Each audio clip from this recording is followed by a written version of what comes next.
What if one ancient tree had leaves richer in protein than yogurt and vitamin C and an orange? What if it's been hiding in plain sight and used for thousands of years, but just now it's being tested by modern science? Stick around to the end for a head-to-head showdown where we're going to compare Moringa versus Kale and Spinach, and the results might change what's in your smoothie. Another week, another discovery. Let's dive in.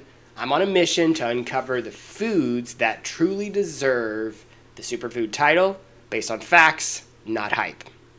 So, today we're going to talk about Moringa. You've probably never heard of it. I know I hadn't heard of it before, 9 months ago. And when I wanted to take a look at what I was going to research this week, I dove into it, mostly looking at it from a support to fight chronic disease, and was surprised to find out that from a nutritional standpoint, it has a ton of benefits as well. So, what is Moringa? We're going to dive into its historical context, what it is, and what some of the just general nutritional benefits are.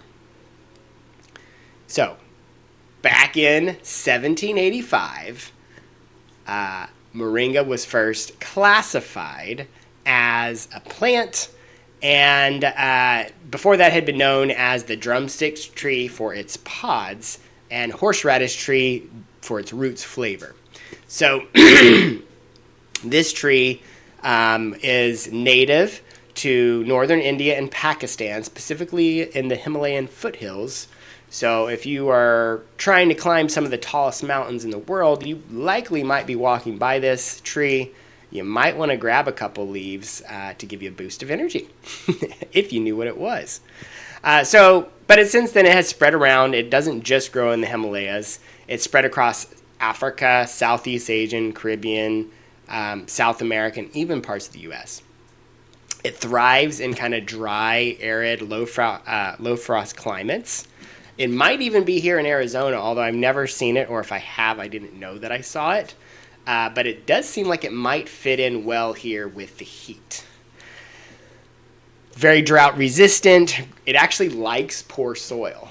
So doesn't want fertilizer, doesn't want that great soil. It wants loamy, well-drained soil. And ultimately what this is interesting is it's like this tree is a fighter. This tree puts up with the worst stuff, and from that, it creates diamonds, as we will see. So this has been used for thousands of years. This is not a new surprising find as far as in the plant world. The ancient Egyptians used the seeds to bake perfumes and for skin applications. The Greeks and Romans, they considered it a stamina enhancer and used it for food for their soldiers because you got a boost from just the nutrition. And even now, it is a staple in India and Africa for both food and medicine today. This is not just an herb that hasn't been intensely eaten and interacted with. This is something that has been around for a very long time. You have just probably never heard of it. So, every part has a purpose. It is very nutrient dense. We'll dive into that in a minute. But you can eat it raw, sauteed, dried, or powdered. It's most commonly used in powders and in teas, if you've ever seen it. That is what I have. I have organic Moringa powder. But there's a couple other, and that comes from the leaves, but there are a couple other components that are actually good too. So there's the pods, which are drumsticks, which I think is what the seeds are in.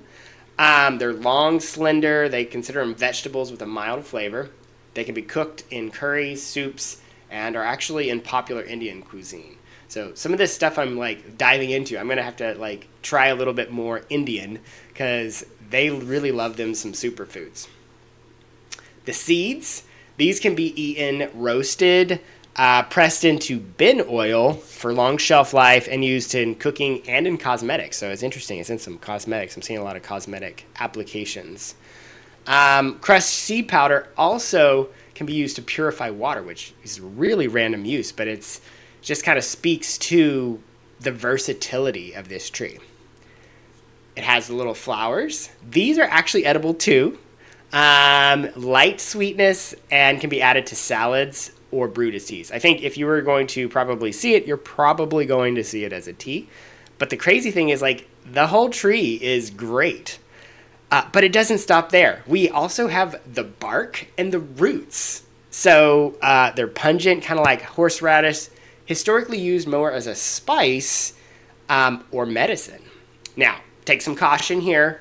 The roots contain spirochin, which is potentially toxic in large compounds. So you want to be careful with the roots or the bark. But the crazy thing is, literally the whole tree is usable. It's in the history of the tree, it has been used for all kinds of things. All right, so let's talk a little bit about the nutrition. This is a powerhouse in the plant kingdom. Protein, it's 30 to 33% by weight, contains all 9 essential amino acids. If you don't know what amino acids are, those are the building blocks of protein. So when you see that protein gram, not all protein grams are created equally. If you have all 9 amino acids, it gives you everything that your body needs. And in the plant world, it is not uncommon for a plant to only have some of the 9. And you're not actually getting the full protein building blocks your body needs. Whereas like animal products have the full 9 and they're gold standard for protein.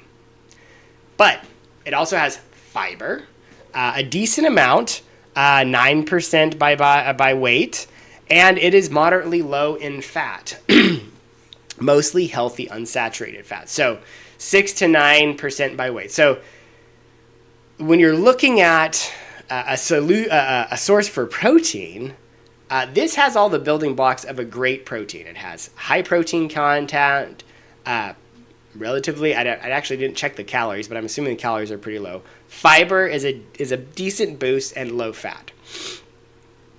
But that's not all. In addition, it has a lot of great vitamins. Vitamin C, it's got 5 times more than spinach. Vitamin A, gram for gram, it's basically the equivalent to carrot, which is the vitamin A, super food of the world. Calcium, it's comparable to milk. Milk's got a whole brand on calcium, and this has a similar makeup of calcium. Iron, what is the first food you think of when you think of iron? Probably spinach. It has twice as much iron as spinach. And then it's got a bunch of B vitamins as well, and then other benefits, potassium, magnesium, zinc, you name it, it's got it. We already talked about the fact that it is a complete protein, which is very rare for a plant. So, we already talked a little bit about how it comes, but what are the forms and flavors that you can actually eat this? The taste, slightly spicy, similar to matcha plus watercress. In the powdered form, which is what I use, but I'm really now interested to try some of these other forms. Kind of an earthy flavor, mixes well into smoothies. That's how I eat mine. But you could put it in oatmeal or soups as well. One call out, the powdered form is actually much more nutrient dense in the vitamins and the fiber and the protein content, but it is not as nutrient dense in the vitamin C. So the great vitamin C numbers are for the raw form, but you still have vitamin C in the dried form. It's the drying process, you kind of lose some of that in the water, whereas all the other nutrients get more concentrated. You can also get them as a capsule. If you want to just take them as a supplement, you don't want to actually taste it or eat it, or teas, right? Teas are great. I've seen Moringa tea, I think, in Whole Foods. I was like, oh, that's cool. I know about Moringa. Interesting. So it is known, just not well known. And to be fair, just because I don't know something doesn't mean it's not well known, but I had never heard of it. So, all right. So it sounds like it's got some pretty good benefits from a nutrition perspective, but that's not even why I wanted to take a look at this. This food is loaded with antioxidants linked to better blood sugar, cholesterol, inflammation, and even studied for its anti-cancer effects. We will talk about that next week. Make sure you come back for part 2. But not so fast. Let's jump into, are these benefits, real or not? Let's take a look at the superfood compare between some of the other plants well known that you're aware of. So first off, let's take a look at protein. So Moringa, and this is done for 100 gram dosage in its raw form. So once again, what I mentioned earlier, in the powdered form, it is actually much more nutrient dense. But in its raw form, Moringa has 8.8 grams of protein. Kale has 4.3, and spinach 2.9. Winner, Moringa. Vitamin C, Moringa's 162 milligrams, Kale's 120, and spinach is 29. Once again, winner, Moringa. Calcium, 434. That is insane. Kale is 135, and spinach is 99. Once again, the winner, Moringa. All right, and then last off, let's take a look at fiber. 2 grams versus Kale's 4.1 and spinach is 2.4. Definitely honorable mention here, but I'm going to have to give it to Kale for the fiber content. Overall, 3 out of 4.